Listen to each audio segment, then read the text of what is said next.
Something shifted in Arizona, and most people outside the state have no idea it happened. If you've been sitting on the fence about moving to the desert, or you've been quietly researching places like Phoenix, Tucson, Scottsdale, Mesa, any of it, this video is going to lay out exactly what changed in 2026 and why the timing right now is unlike anything we've seen in years. Quick note, if you're already serious about making a move, there's a link right below this in the description where you can book out a call with me. I work with trusted real estate professionals across Arizona who can walk you through specifics and neighborhoods and show you actual listings and help you figure out if this is the right fit. Okay, so here's what happened. Arizona's housing market has done a 180 from where we were just 2 years ago. Back in 22 and 23, you couldn't touch a house in Phoenix without getting into what we call a bidding war. Homes were selling above list price, inventory was bone dry, and buyers had almost zero leverage. Fast forward to right now, and the game is completely different. Inventory in Phoenix has risen about 15 to 20%. Year over year, homes are sitting on the market for a median about 64 days compared to barely a weekend a few years back. And here's the big one, nearly 65% of homes are now selling below list price. That's right, let me say it again. The majority of homes in Arizona are selling under what the seller is asking. That's a buyer's market. That means if you're coming from places like California, New York, Washington, Oregon, Illinois, or wherever, you have negotiating power that simply did not exist 18 months ago. You can ask for price reductions, you can ask for seller concessions toward closing costs, and in some cases when you have a contingency offer, meaning your offer depends on you selling your current house, those are even being considered. That was completely unheard of in 2022. Now let me give you the numbers that make Arizona stand out from almost every other state people are considering. First, taxes. Arizona has a flat 2.5% income tax. It's flat. That means whether you're earning $50,000 or $500,000, the rate's the same, 2.5%. Compare that to California, where the top rate is over 13%, or New York, where they stack state and city taxes on top of each other. At $100,000 salary, year Arizona state income tax is roughly $2,500 for the entire year. There's no local income tax on top of that either. And for anyone thinking about retirement, Arizona does not tax Social Security benefits, period. So if you're coming from a state that does, that alone could change your monthly budget significantly. Do a quick exercise right now. Pull up your most recent pay stub or tax return. Look at what you're paying at state income tax and compare that to 2.5% of your taxable income.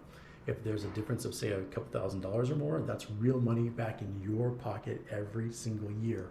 Write that number down, it matters. Okay, here's where it gets really interesting, and honestly, this is part of the most people completely miss when they're researching Arizona. The job market didn't just hold steady, it evolved. Phoenix has quietly become one of the most important semiconductor manufacturing hubs in the country.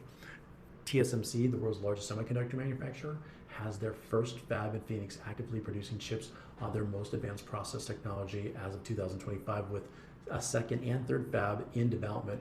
We're talking thousands of high-paying engineering, manufacturing, and supply chain jobs that didn't exist 5 years ago.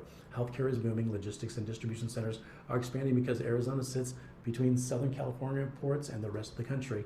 And remote workers keep pouring in because, think about it, if you get to keep your Bay Area or Seattle salary while living somewhere where housing costs are 40 to 60% lower, a home that costs $800,000 in parts of California can run you, I don't know, $350,000 to $450,000 range in Metro Phoenix. That's not a minor savings, that's a life-changing difference. And the median home price in Phoenix right now is hovering around $450,000. In Tucson, you're looking at the mid-300s. In Mesa and Chandler, mid-400s with some of the best school districts in the state. If you want help figuring out which city is the right fit for your budget, for your family, your lifestyle, use the link below in the description of this video and book a call with me. I'll connect you with one of my most trusted real estate professionals. And if you're working with an agent already, great, let's connect. And if this is helping you see Arizona a little differently, hit the like and subscribe so that you can see what else is coming soon. Now here's the third piece that ties this all together, and I've saved it for last because it affects everyone differently: the lifestyle shift. Arizona gets over 300 days of sunshine a year. The winters are in the 60s and 70s, perfect for hiking, golfing, just being outside without 17 layers of clothing. Yes, summers are hot. I'm not going to pretend otherwise. Phoenix, summers are regularly they'll push past 110 degrees and your electric bill is probably going to run you somewhere in the $300 to $400 area. But but here's the honest trade-off. you have zero heating costs or very minimal in the winter. Your overall cost of living is still lower than most major metros, and November through March, you're living in what most people consider vacation weather. And the cities themselves are changing. Queen Creek grew over 28% between 2020 and 2023. Gilbert, Chandler, Scottsdale, Peoria, these consistently rank among the best suburbs in the entire country for families. The infrastructure is expanding, new neighborhoods are being built as a tight-knit community, and the vibe is honestly, it's not what most people picture when they think Arizona. It's modern, it's connected, and it's a whole lot more diverse than people expect. So here's what I want you to do with all of this. Step one, run the tax comparison. I mentioned earlier, look at the current state income tax and compare it to what you'd pay in Arizona at 2.5% flat rate.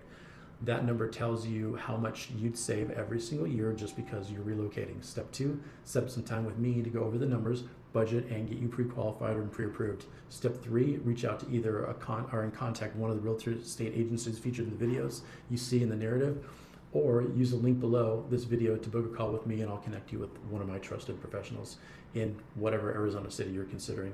You don't have to figure this out alone, and you definitely don't want to make a move this big without someone local who knows the market block by block.